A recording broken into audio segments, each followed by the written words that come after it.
আজকে পঞ্চম দিনের কর্মবিরতি আমাদের কর্মবিরতি চলছে। আমরা সর্বস্তরের শ্রমিক কর্মচারীদের সমর্থনে আমরা চট্টগ্রাম বন্দরের আমরা দেখেছি সকাল থেকে চট্টগ্রাম বন্দরের কোনো অংশেই কোনো অপারেশনাল কাজ, এমনকি বহির্নোঙর থেকে বিদেশি জাহাজ আনা নেওয়ার কাজ বন্ধ রয়েছে।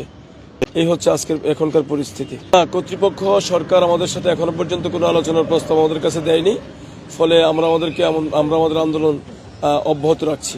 আদালতের অবজারভেশনের গতকালকে আপনারা দেখেছেন, আমরা সাংবাদিকদের সাথে কথা বলেছি 3টার পরে আদালত থেকে অবজারভেশনটা এসেছে। অবজারভেশনটা আসার পরেও পিপিপি অফিসে আমাদের নেগোসিয়েশন কমিটিকে অনেকটা জিম্মি করে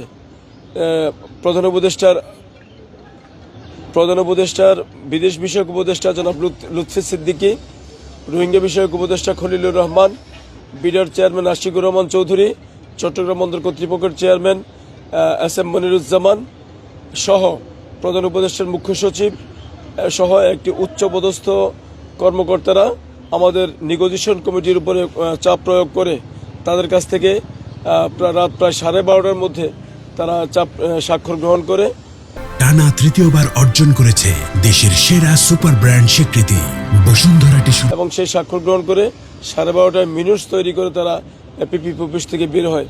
এবং বের হয়ে তারা আজকে চট্টগ্রাম বন্দরের চেয়ারম্যান, চট্টগ্রাম বন্দরের একটি সুসজ্জিত বোর্ড রুম থাকা সত্ত্বেও পিপিপি অফিসে বোর্ড সভা করছে। সুতরাং নিশ্চয়ই বুঝতে পারতেছেন যে আদালতের প্রতি কারা অবমাননা করছে। তারা আদালতের প্রতি বৃদ্ধাঙ্গুলি প্রদর্শন করেই এই কার্যক্রমগুলো চালিয়ে যাচ্ছে। ফলে তাদের এই এহেন কার্যকলাপ থেকে যেহেতু তারা সরে আসেনি, আমাদেরও সরে আসার কোনো সুযোগ নেই। ফলে আমরা আমাদের কার্যক্রম চালিয়ে যাচ্ছি।